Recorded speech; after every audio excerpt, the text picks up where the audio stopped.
হয় ক্ৰমাৎ মৃত্যুমুখী যাত্ৰাৰ দিশত আগবাঢ়িছে অসম ৰাজ্যিক পৰিবহণ নিগম আৰু অসম ৰাজ্যিক পৰিবহণ নিগমৰ যিসমূহ বাছ আছিল সেই বাছসমূহ এতিয়া প্ৰায় বন্ধ হৈ পৰা পৰিলক্ষিত হৈছে। মই যিহেতু বৰ্তমান সোণাৰীত আছোঁ, সোণাৰীৰ যি অসম ৰাজ্যিক পৰিবহণ নিগমৰ বাছ আস্থান আছে তাতে আহি উপস্থিত হৈছোঁ আৰু ইয়াত আমি এটা কথা জানিব পাৰিছোঁ, চৰাইদেউ জিলাৰ প্ৰায় 9খনকৈ বাছৰ ভিতৰত মাত্ৰ এখনহে বাছ ইতিমধ্যে চলাচল কৰি আছে সোণাৰীত।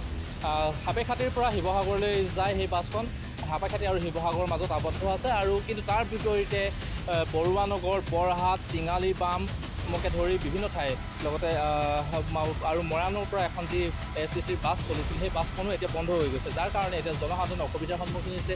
যিহেতু দুপে মূল্যবৃদ্ধি হৈছে, বাছৰ ভাড়া বাঢ়িছে, তাৰ পৰিপ্ৰেক্ষিতত চৰকাৰী বাছ নোহোৱাৰ কাৰণে এতিয়া অধিক মূল্য, অধিক ভাড়া দি, অধিক নিৰিখ দি আচলতে জনসাধাৰণে অহা যোৱা কৰিব লগা হৈছে ব্যক্তিগত বাছসমূহত। সেয়েহে জনসাধাৰণৰ অসুবিধাৰ সন্মুখীন হৈছে, ছাত্ৰ ছাত্ৰীসকল অসুবিধাৰ সন্মুখীন হৈছে, সময়মতে শিক্ষানুষ্ঠান আহি নাপায় কেতিয়াবা সেই ব্যক্তিগত যি বাছসমূহ আছে সেই বাছসমূহত অহা যোৱা কৰাৰ কাৰণে। আৰু এই মুহূৰ্তত যিহেতু মোৰ লগত দুগৰাকী নেতা আছে, ছাত্ৰ নেতা আছে, তেখেতসকলৰ পৰা মন্তব্য গ্ৰহণ কৰিম। যিহেতু অসম ৰাজ্যিক পৰিবহণ নিগমৰ অধীনস্থ সেই বাছসমূহ এতিয়া বন্ধ হৈ পৰিছে চৰাইদেউ জিলাখনত, সেয়েহে তেখেতসকলৰ মন্তব্য কি জানিবৰ কাৰণে চেষ্টা কৰিম। কি ক'ব, যিহেতু অসম ৰাজ্যিক পৰিবহণ নিগমৰ অধীনত সোণাৰীত বা চৰাইদেউ জিলাত প্ৰায় 9খনকৈ বাছ চলি আছিল, কিন্তু তাৰ প্ৰায়সমূহ বন্ধ হৈ মাত্ৰ এতিয়া এখনহে চলি থকা বুলি আমি জানিব পাৰিছোঁ। কি ক'ব এই ক্ষেত্ৰত?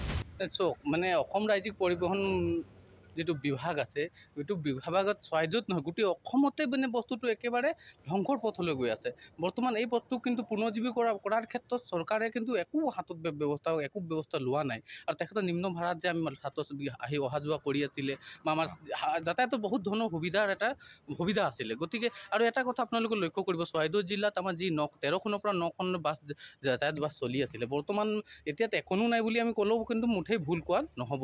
আৰু ছাত্ৰ ছাত্ৰীসকলৰ বিশেষভাৱে সুবিধা হৈছিলে, সময়মতে কলেজ, স্কুল, বিদ্যালয় বা কলেজলৈ অহা যোৱা কৰিছিলে। কিন্তু সেই ক্ষেত্ৰত কিন্তু চৰকাৰে একেবাৰে ভেকু ভাওনা ফুটুকাৰ ফেনত কৰি সম্পূৰ্ণ বিভাগটোকে মানে একেবাৰে তছনছ কৰি দিলে। আমি এটা কথা আৰু এটা ধাৰণা কৰি দিছে যে অসম চাহ নিগমখিনি এটা মুনাফা হোৱা নাই, লছত চলি আছে। আৰু মানে জনসাধাৰণত এনেকুৱা এটা আবহাৱা দিব বিচাৰিছে যে এই বিভাগটোৰ মানে ব্যক্তিগতকৰণ কৰিলেহে মানে লাভৱান হ'ব। মই এটা কথা বুজি নাপাওঁ, এইবাৰ বিভাগ এটাই যদি এটা পৰিবহণ বিভাগ যদি যাতায়াত ক্ষেত্ৰত যদি সুচল কৰিব নোৱাৰে, এটা বিভাগটো নিকম্ম বিভাগ বুলি আমি ক'ব লাগিব।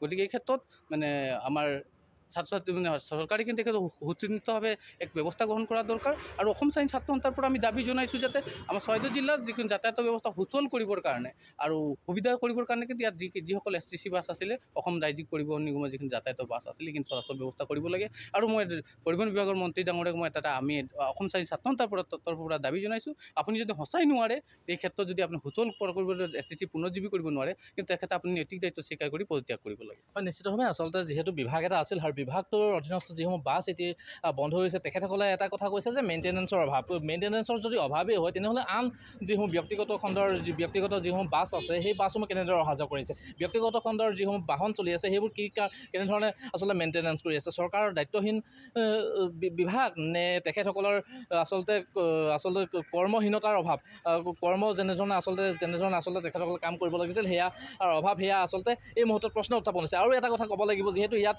ডে ছুপাৰ আছিল গুৱাহাটীলৈ, সোণাৰীৰ পৰা গুৱাহাটীলৈ ডে ছুপাৰো আছিল, নাইট ছুপাৰো আছিল, সেই দুখনো কিন্তু এতিয়া বন্ধ হৈ গৈছে, যাৰ কাৰণে এতিয়া জনসাধাৰণে আচলতে কিছু ক্ষেত্ৰত অসুবিধাৰ সন্মুখীন হোৱা বুলি জানিব পাৰি। আৰু এই মুহূৰ্তত যিহেতু আন এগৰাকী লোকো আছে, তেখেতৰ পৰা মন্তব্য ল'ম। যিটো এটা বিভাগ আছিল, মৃতপ্ৰায় বিভাগটো পুনৰ জীৱিত হৈ উঠিছিল, কিন্তু তাৰপিছত এতিয়া পুনৰ মৃত হ'বলৈ গতি কৰিছে, যিহেতু সোণাৰীত বা চৰাইদেউ জিলাখনত যিসমূহ STC বাছ আছিল, বাছসমূহ বন্ধ হৈ পৰিছে। আৰু তাৰ লগে লগে যিসমূহ আচলতে কৰ্মচাৰী আছিল, কৰ্মচাৰীসকলে VRS লোৱাৰ কাৰণে এতিয়া কৰ্মচাৰীৰ সংখ্যাও কমিছে। সোণাৰীত এতিয়া মাত্ৰ দুগৰাকী কৰ্মচাৰীহে আছে বুলি আমি জানিব পাৰোঁ। এই ক্ষেত্ৰত কি ক'ব, যিহেতু এটা বিভাগ আছিল, সেই বিভাগটো প্ৰায় বন্ধ হোৱাৰ দিশে গতি কৰিছে। যিহেতু আমাৰ এইটো লাজৰ আৰু দুখৰ বিষয়, যিহেতু এটা চৰকাৰ চলি থকাৰ পিছতো যে পৰিবহণ বিভাগ যিটো মানে দুখীয়া জনসাধাৰণ কাৰণে থকা এটা বিভাগ, যিটো বিভাগ এতিয়া মৃতপ্ৰায় হ'বলৈ গৈ আছে। আৰু এই ক্ষেত্ৰত আমি চৰাইদেউবাসী হিচাপে আমি নিজকে লজ্জিতভাৱে অনুভৱ কৰিছোঁ এই কাৰণেই যে চৰকাৰে এই বিভাগটো চলাব নোৱাৰাৰ কাৰণে।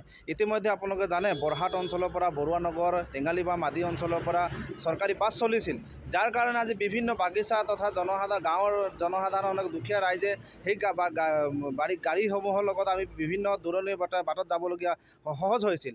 এইকাৰণেই যে তেখেতসকলে এটা কম পইচাত যাবলগীয়া, এতিয়া ব্যক্তিগত যিবোৰ বাছসমূহ তাতে অধিক ভাড়াত যাবলগীয়া হৈছে, যাৰ কাৰণে জনসাধাৰণ এটা বৰ মানে অসুবিধা হৈছে। এই ক্ষেত্ৰত আমি দাবী জনাব বিচাৰিছোঁ যে পুনৰবাৰ আমি চৰকাৰক দাবী জনাব বিচাৰিছোঁ যে তেখেতসকলে শীঘ্ৰে এই বিভাগটো চোৱা চিতা কৰাৰ প্ৰয়োজন আছে।